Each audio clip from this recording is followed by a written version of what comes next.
¿Qué pasa, gente de YouTube? Estamos en Twitch. Si me seguís podéis estar en los directos. Y hoy vamos a seguir con realismo capitalista, donde nos quedamos en el directo pasado, ¿vale? Ya sabéis que este libro es importantísimo para la historia de la humanidad occidental, por alguna razón, que me lo acabo de inventar, pero bueno. Vamos por el capítulo 7. Si pudieras ver la yuxtaposición de dos realidades distintas, el realismo capitalista como trabajo onírico y desorden de memoria. Este capítulo va a ser muy importante. A ver, yo ya me he leído el libro, ¿vale? Lo tengo analizado y todo eso. Pero este capítulo yo creo que os molará, porque nos hablará de cómo, creo que es de cómo con el capitalismo es imposible el recuerdo de algo lejano. Y cómo perdemos la memoria muy fácilmente. Ser realista alguna vez significó estar a tono con la realidad experimentada como algo sólido e inmóvil. El realismo capitalista, sin embargo, implica que nos subordinemos a una realidad infinitamente plástica, capaz de reconfigurarse en cualquier momento.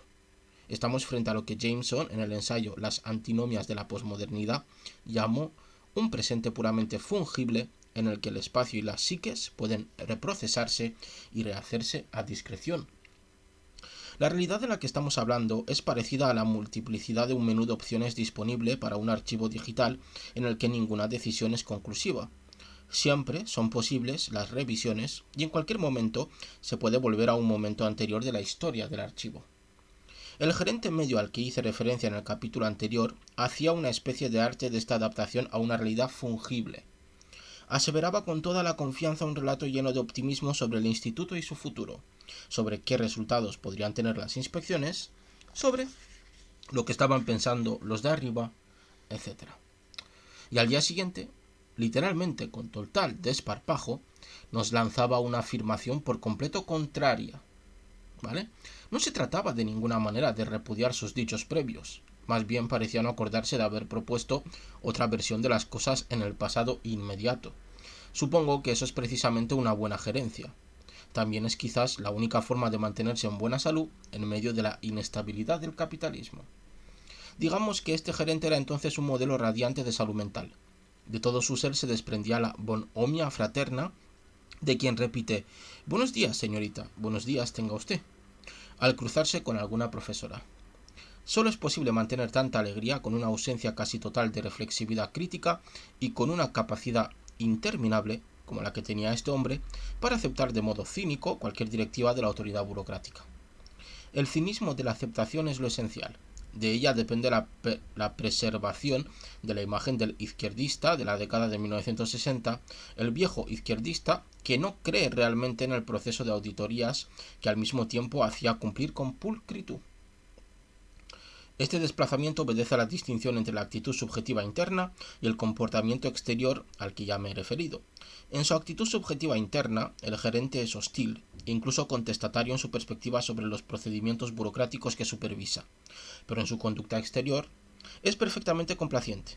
En simultáneo, entre los trabajadores, es el desapego subjetivo de las tareas de auditoría lo que les permite seguir haciendo un trabajo insensato y desmoralizante.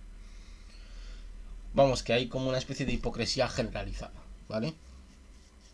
Donde por dentro nos rebelamos, pero no lo exteriorizamos y por lo tanto por dentro decimos estoy en contra de hacer esto, pero por fuera lo hacemos igualmente, ¿no?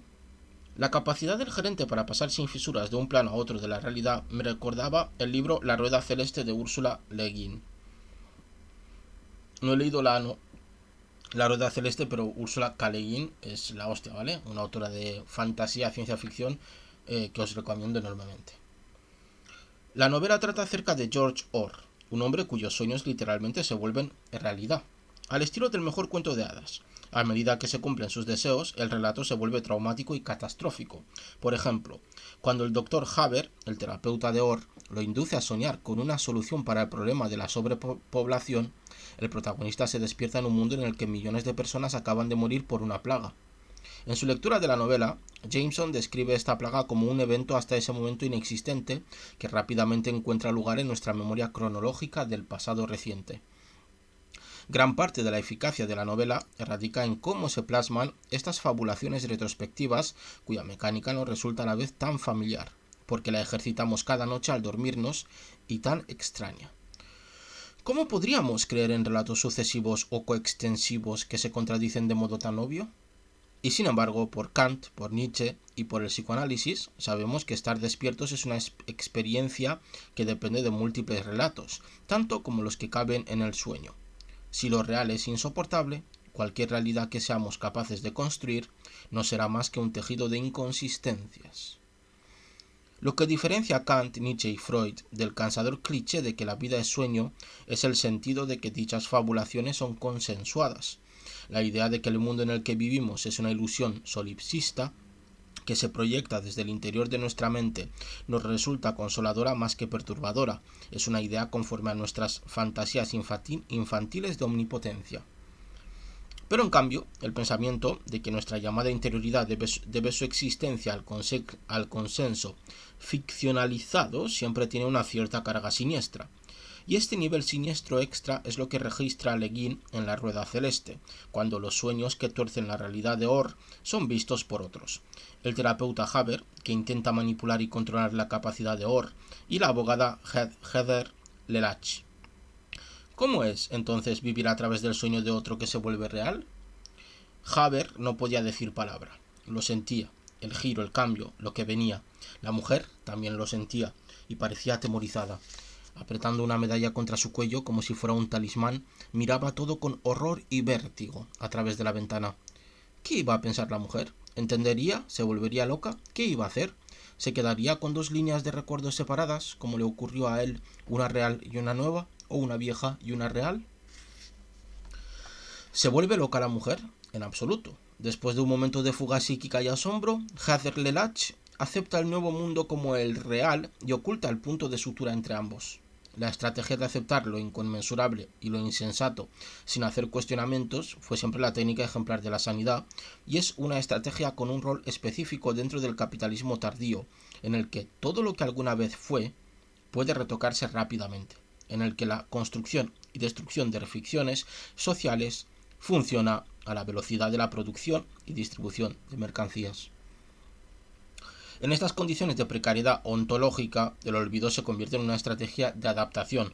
Tomemos el ejemplo de Gordon Brown, quien encontró el modo más conveniente de reinventar su identidad política involucrando el intento de lograr una especie de olvido colectivo inducido. En un artículo publicado en International Socialism, John Newsinger recuerda cómo Brown dijo frente a la Confederación de la Industria Británica que los negocios son mi sangre. Su madre había sido supuestamente directora de una compañía. Crecí en una familia en la que los negocios estaban en la atmósfera. Brown era uno de ellos, decía. Siempre lo había sido. El único problema es que no estaba diciendo la verdad. Su madre debió admitir tiempo después que no se consideraba una mujer de negocios, apenas había realizado algunas tareas administrativas ligeras para una empresa familiar pequeña, que abandonó al casarse 3 años antes de que naciera el pequeño Gordon. Ya teníamos políticos laboristas que se habían inventado un pasado obrero. Brown fue el primero en inventarse un pasado capitalista. Para que veamos que lo que nos está diciendo aquí, en todo este mare magnum de referencias literarias, es que realmente en el capitalismo tardío el recuerdo vale poco.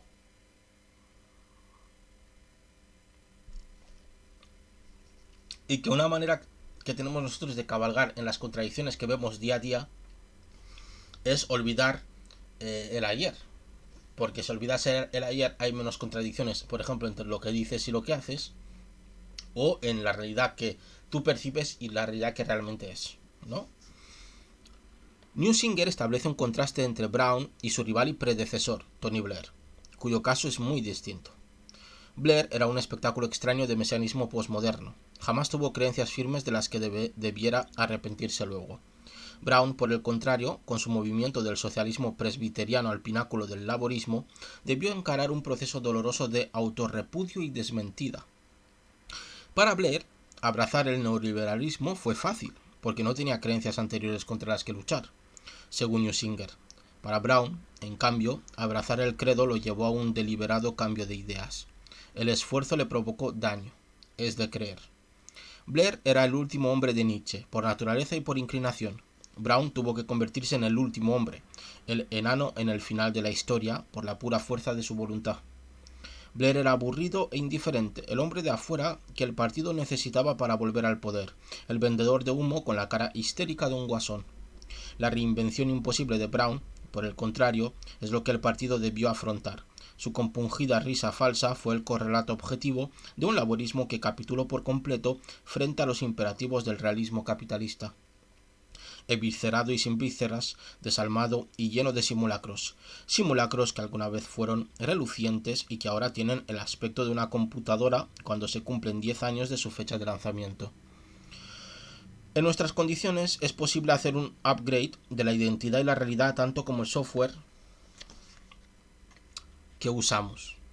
Por eso no es sorprendente que los desórdenes de la memoria ocupen el foco de la angustia cultural en la actualidad, como puede verse en la saga de Bourne, Memento o Eterno Resplandor de una mente sin recuerdos.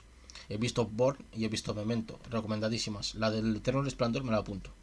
En los films de Bourne, la búsqueda desesperada del protagonista por recobrar su identidad va de la mano de un escape permanente de cualquier sentido fijo que pueda asumir el yo. Trata de entenderme, dice Bourne en la novela original de Robert Ludlum. Tengo que saber ciertas cosas, lo suficiente como para tomar una decisión, pero quizás no tengo que saberlo todo.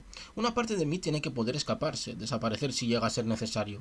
Tengo que poder convencerme a mí mismo. Lo que está antes ya no está más, y quizás nunca estuvo porque igualmente no lo recuerdo. Lo que uno no recuerda ya no existe.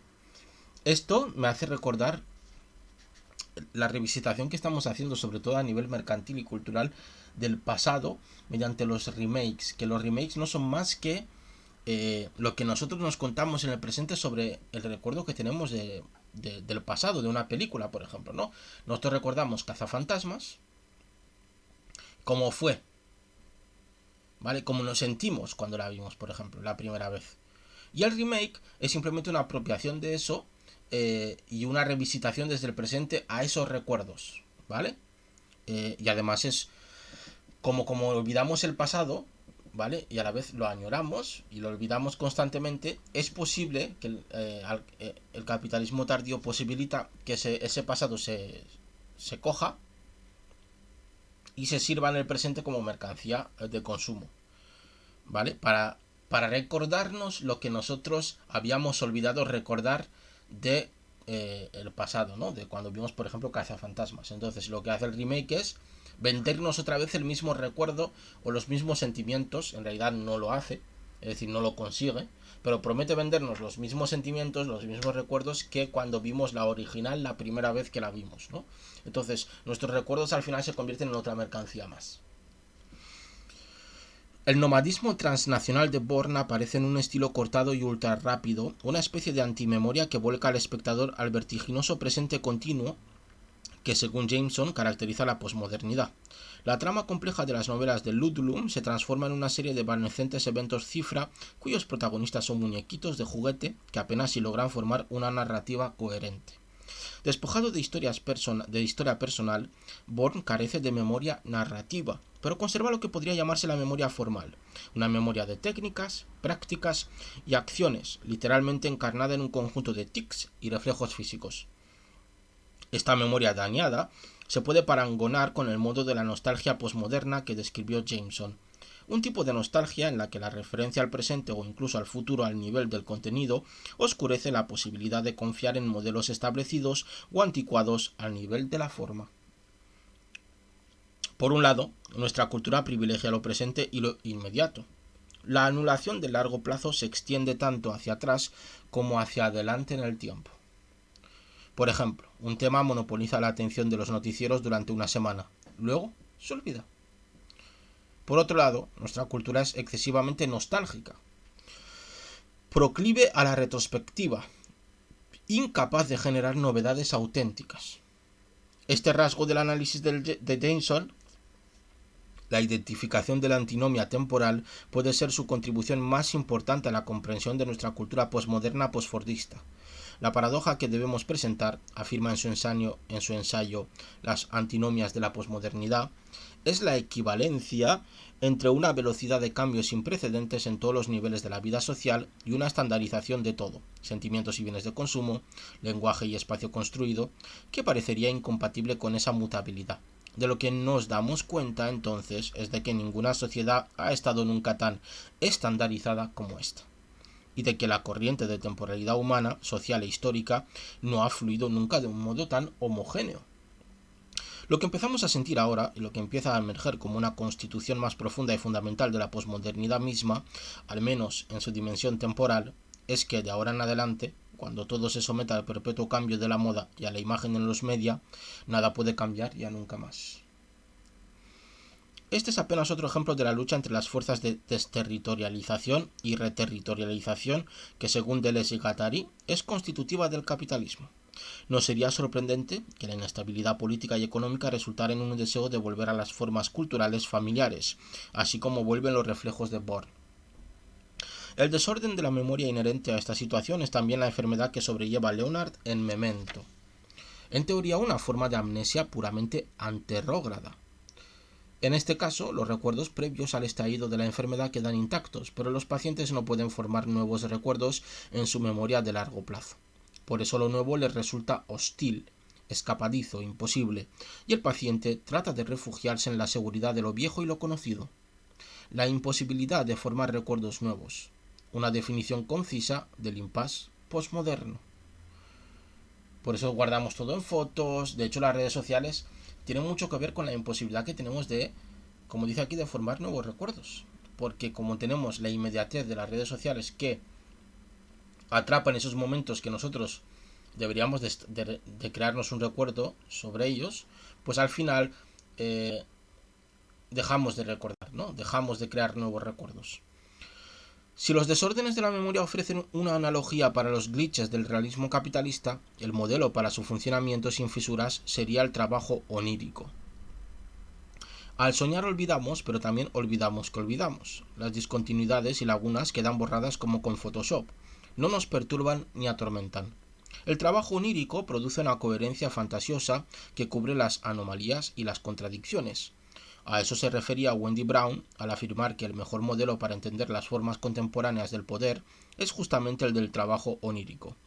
En su ensayo American Nightmare, Neoconservatism, Neoliberalism and the Democratization, Brown desarmó la alianza tácita entre el neoconservadurismo y el neoliberalismo que formó la versión oficial del realismo capitalista hasta 2008. Brown mostró que el neoliberalismo y el neoconservadurismo tienen premisas que no solo son mutuamente incoherentes, sino directamente contradictorias. Brown se pregunta, ¿cómo puede una racionalidad, que es explícitamente amoral tanto en el nivel de los fines como en el de los medios, la racionalidad neoliberal, intersectarse con otra racionalidad que es explícitamente moral y regulatoria, la del neoconservadurismo? Es decir, ¿cómo el neoliberalismo, que debería de representar el capitalismo, que el capitalismo no tiene moral? Por lo tanto, en el capitalismo se podría... no existe meritocracia, no existen los derechos humanos, solo cosas que se pueden comprar y vender, es decir, todo se puede comprar y vender, ¿vale? ¿Cómo puede esta idea, esta ideología, esta manera de percibir el mundo, juntarse con el neoconservadurismo, que es enteramente moral, no al aborto, religión, todas estas cosas que pueden tener los neoconservadores, ¿no? ¿Cómo casa eso? ¿Cómo se junta eso, no? Es como decirle a un católico cómo eres capitalista. Es lo mismo, ¿vale? ¿Cómo puede un proyecto que vacía al mundo de sentido, que abarata la vida y la desarraiga, un proyecto que explota abiertamente el deseo, intersectarse con otro proyecto centrado en los sentidos fijos y forzados, en la conservación de ciertas formas de vida, en la represión y la regulación del deseo? ¿Cómo puede un modelo de gobierno basado en la empresa y en la trama social del interés privado formar maridaje con un modelo de gobierno basado en la autoridad de la Iglesia, en la trama social del sacrificio personal y la fidelidad entre padres e hijos, justamente la trama social que el capitalismo, una vez desencadenado, resulta capaz de destruir mejor que cualquier otra cosa? Estas preguntas se deberían de hacer al partido Vox, porque el partido Vox es la unión entre estas dos cosas. Allí atacarle en ese sentido sería atacar a sus contradicciones y sus raíces máximas, más que atacarle por las ideas que tiene. Hay que atacarle ahí, a la raíz del problema. ¿Cómo puedes ser conservador y ser liberal? No se puede, ¿vale? No se puede. La incoherencia en el plano de lo que Brown llama racionalidad política no impide la simbiosis en el plano de la subjetividad política, y aunque procedan de presupuestos y guías de acción incompatibles, el neoliberalismo y el neoconservadurismo, según la argumentación de la autora, pudieron actuar juntos para minar la esfera pública y la democracia, al producir a un ciudadano que busca soluciones para sus problemas en las mercancías y no en los procesos políticos. Dice Brown. Igual voy a echar un traguito de café.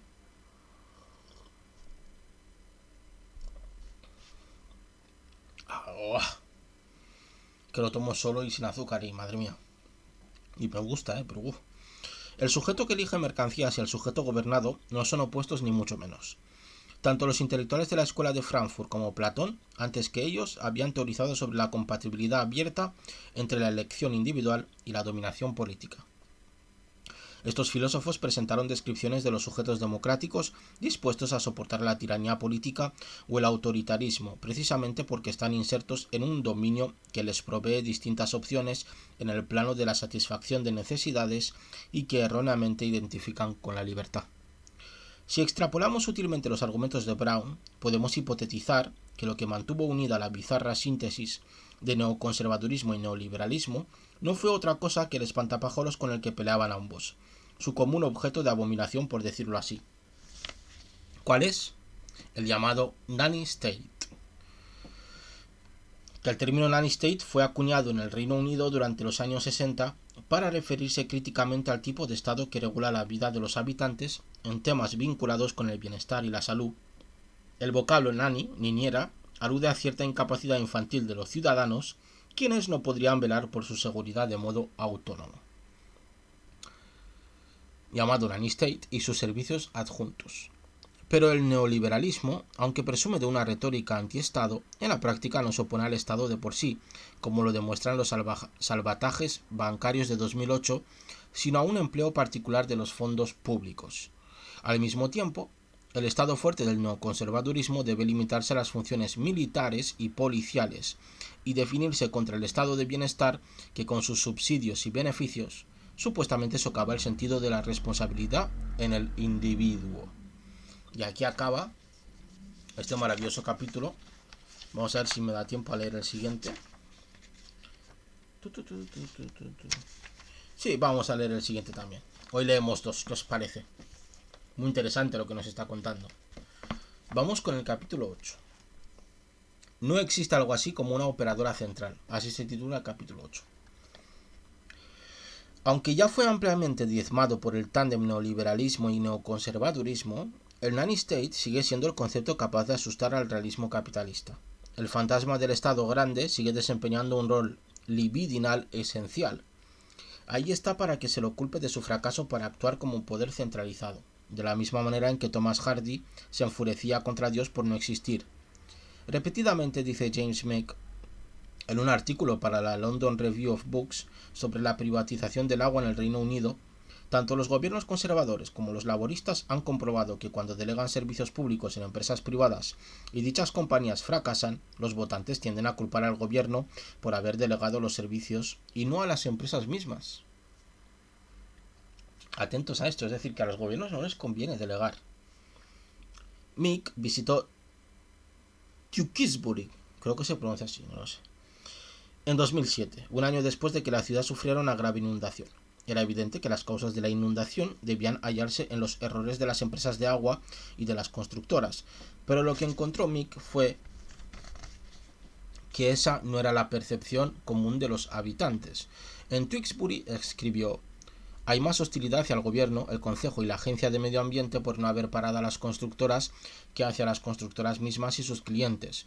Si las compañías de seguro suben las pólizas por el riesgo de inundación, se culpa al gobierno por no hacer las inversiones y no a las compañías por subir las pólizas, ni a quienes quieren vivir en un valle inundable, pero no quieren pagar más de póliza. Este síndrome se repite a mayor escala en un desastre de otra naturaleza, la crisis financiera de 2008. El foco de los medios de comunicación se clavó en los excesos de algunos banqueros individuales y en el manejo de la crisis de parte del gobierno, pero no en sus causas sistémicas. De ninguna manera quiero exculpar al laborismo de su responsabilidad en el desastre, sino señalar que, al poner toda la atención en el gobierno o en los individuos inmorales, se comete tácticamente un desvío. Utilizar de chivo expiatorio a un gobierno impotente que corre detrás de sus amigos banqueros limpiando los desastres que hacen solo puede hacerse con mala fe y debido a una hostilidad vigente contra el nanny state. Pero también implica desconocer el lugar más bien marginal de los gobiernos locales en el capitalismo global. Y este es precisamente un signo de que en el plano del inconsciente político resulta imposible aceptar que no hay nadie a cargo de la situación total, que lo más parecido a un poder gobernante, con el que contamos hoy en día, es una miriada de intereses nebulosos que ejercen la irresponsabilidad empresaria. Un caso de desmentida fetichista, tal vez, sabemos que no es el gobierno el que maneja las cuerdas, pero esta desmentida ocurre en parte porque el carácter descentrado del capitalismo global es impensable en sí mismo. Aunque los individuos son interpelados en tanto consumidores y hasta la administración de los bienes públicos, esto es, el gobierno, se les presenta como una especie de mercancía o servicio, al decir de Wendy Brown y otros, no pueden evitar representarse a sí mismos como si siguieran siendo ciudadanos de pleno derecho. Muy duro esto, ¿eh? Muy duro que te digan a la cara que no somos ciudadanos. Muy duro.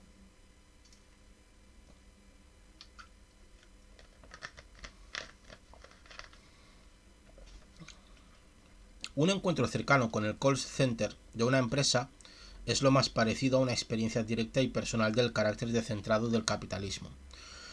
Como consumidores del capitalismo tardío, cada vez más existimos en dos planos de realidad distintos, ¿vale? Uno en el que los servicios funcionan con normalidad y otro subterráneo, un laberinto kafkiano de call centers, un mundo sin memoria en el que las causas y los efectos se conectan de formas misteriosas e incomprensibles, en el que es verdaderamente un milagro que algo ocurra y en el que uno pierde las esperanzas de poder volver a pasar al otro lado, el lado en el que las cosas funcionan con normalidad.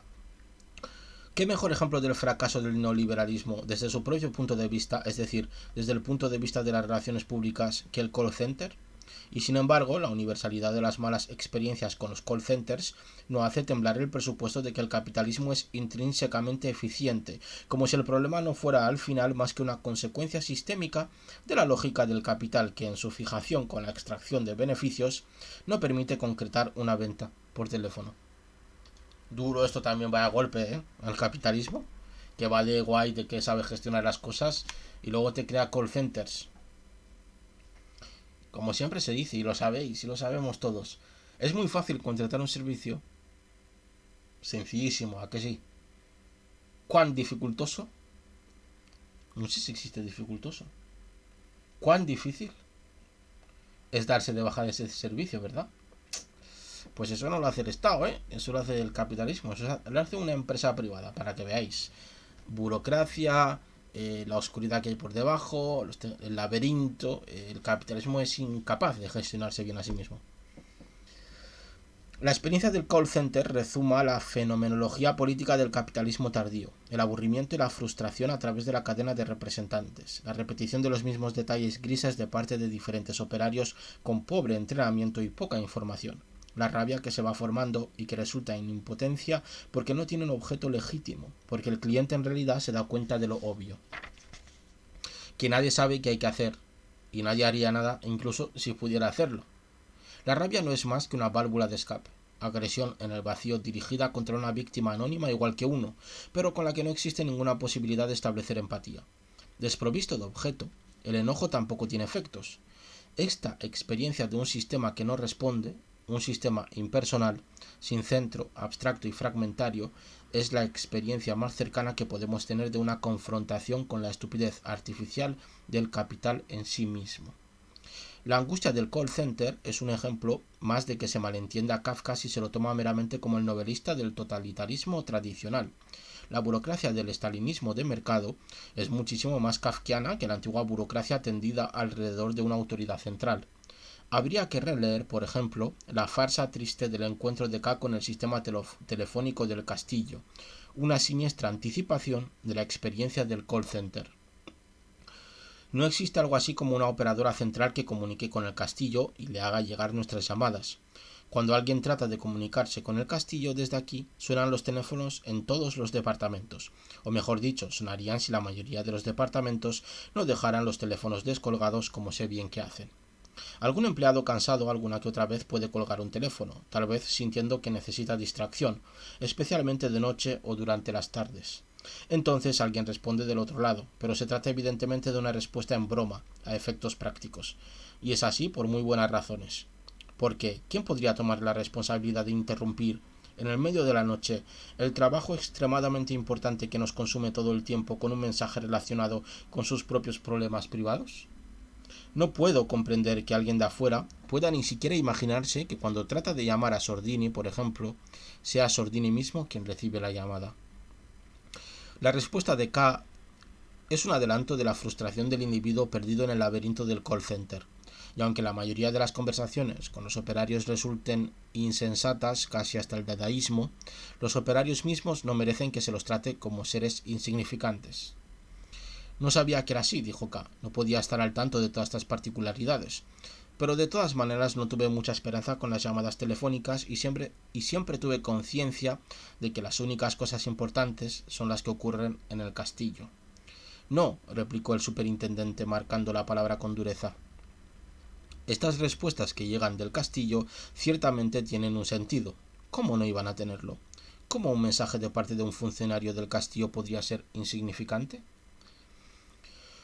El genio supremo de Kafka fue pionero en la exploración de la teología negativa típica del capital. El centro falta, pero nunca podemos dejar de buscarlo o presuponerlo. No es que no haya nada en el centro, es que lo que hay ahí es algo incapaz de ejercer responsabilidad.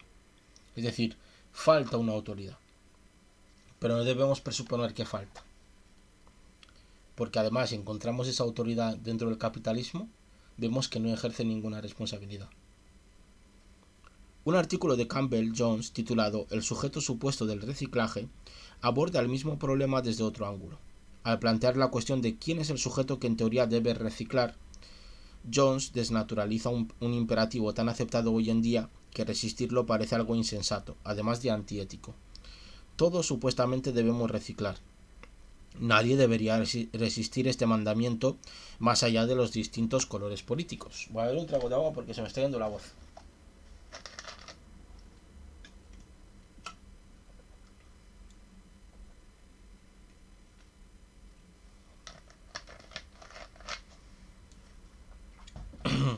Perdonad, La demanda de reciclar, en efecto, constituye un imperativo pre- o posideológico.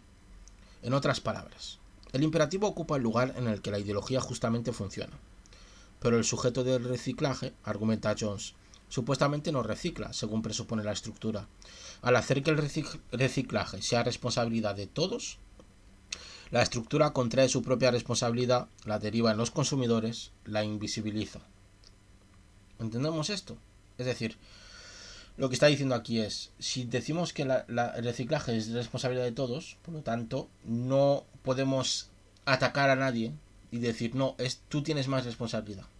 Tú tienes más responsabilidad, ¿no? No podemos ir contra nadie, porque la responsabilidad es de todos. Todos debemos aportar algo, todos somos responsables. Por lo tanto, cuando uno es irresponsable, lo somos todos también. Eso imposibilita cualquier tipo de acción política, porque no sabes contra quién dirigirte, porque si todos somos responsables, yo también tendría que actuar políticamente contra mí si algo no sale bien. El mandato de la responsabilidad ética individual nunca fue más fuerte que hoy en día. En su libro Marcos de Guerra, Judith Butler utiliza el término responsabilización para referirse a este fenómeno. Por eso es necesario, más que nunca antes, cargar las tintas nuevamente en la estructura. Hay que atacar a la estructura. En lugar de afirmar que todos, es decir, cada uno, somos responsables del cambio climático, podríamos decir que nadie en verdad lo es y que ese es el problema. La causa de la catástrofe ecológica está en una estructura impersonal que, aunque es capaz de producir todo tipo de efectos, no es capaz de quedar sujeta a responsabilidad. El sujeto que se requiere a tal fin, un sujeto colectivo, no existe.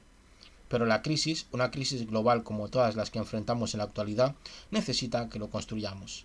Sin embargo, la proclamada inmediatez ética que estuvo en boga en la cultura política británica, al menos desde 1985, cuando el sentimentalismo de consenso de Live Aid reemplazó al antagonismo de las luchas mineras, boicotea de modo permanente la emergencia de un sujeto tal.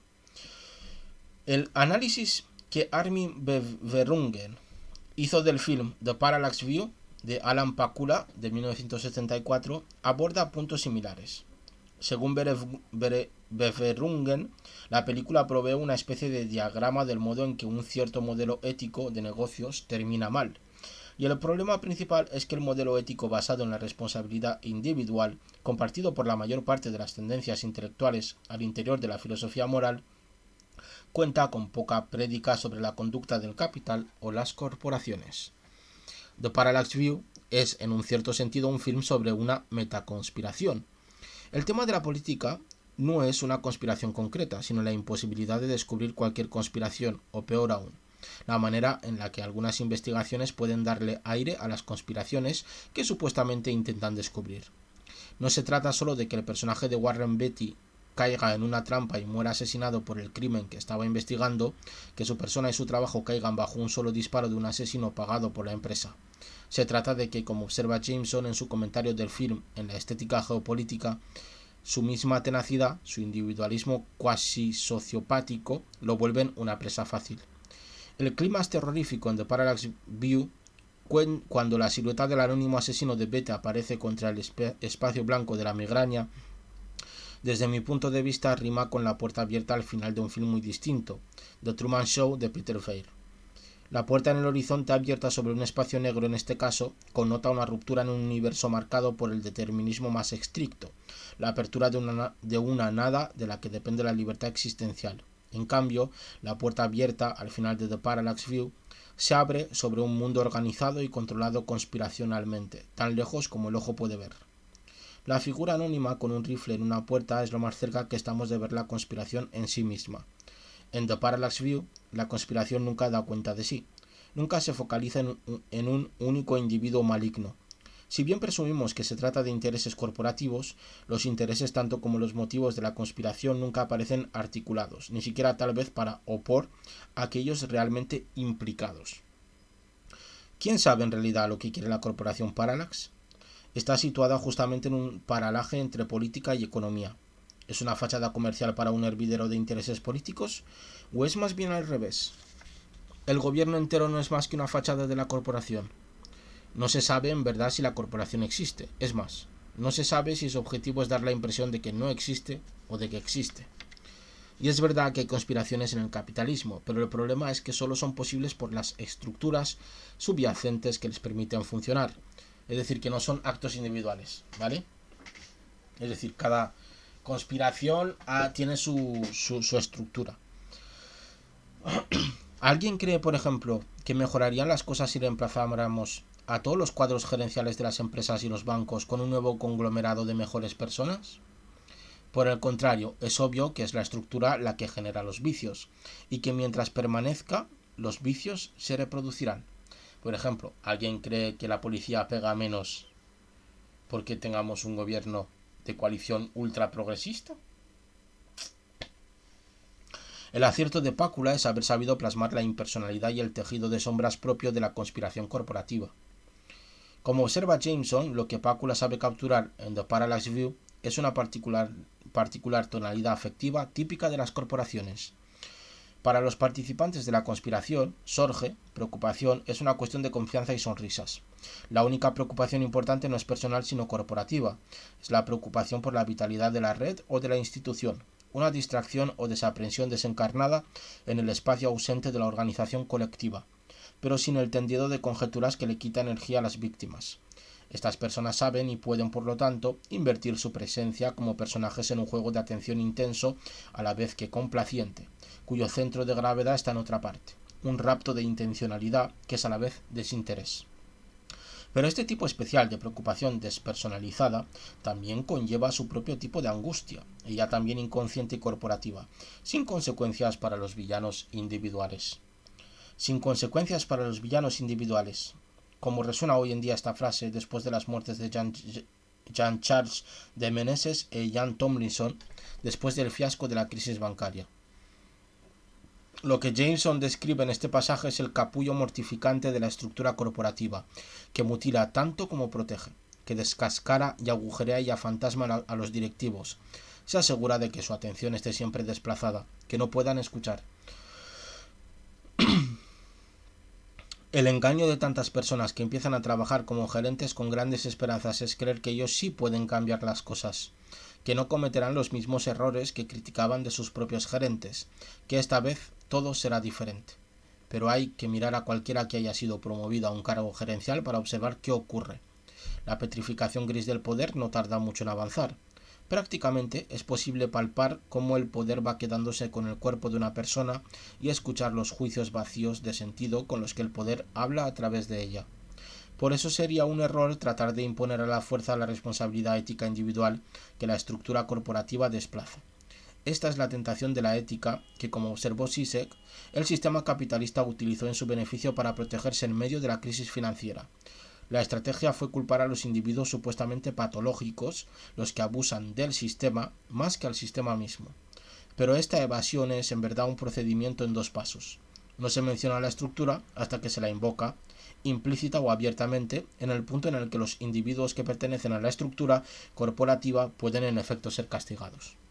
En este momento, de repente, las causas de los abusos o las atrocidades se revelan tan sistémicas, tan difusas, que ningún individuo puede aparecer con claridad como el responsable de una catástrofe.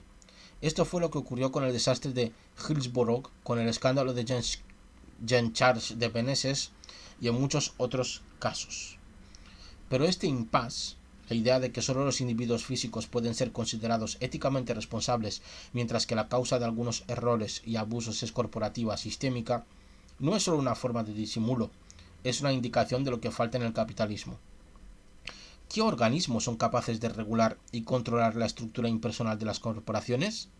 ¿Cómo es posible castigar a una estructura corporativa? Sí, es verdad. Las corporaciones pueden ser sometidas a un proceso penal tanto como los individuos, pero el problema es que las corporaciones no son como los individuos humanos, por lo que cualquier analogía entre las corporaciones y los individuos como sujeto de castigo será necesariamente una analogía superficial. Esto no quiere decir que las corporaciones sean agentes que actúan en la profundidad, debajo de todo. Las mismas corporaciones están limitadas por la causa última, que no es un sujeto, el capital. Y aquí terminamos este capítulo 8. En el próximo directo seguiremos con el capítulo 9, que se titula Una super nani marxista.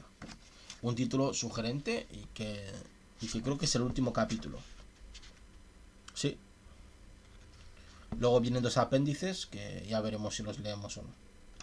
No lo sé, ya veremos. Pero nos queda un capítulito y terminamos. Pues por hoy hemos terminado. Os mando besitos, abracitos como siempre. Muchas gracias por haberme acompañado en este maravilloso directo. Y pues nos vemos en el próximo. Millones de besos. Adiós.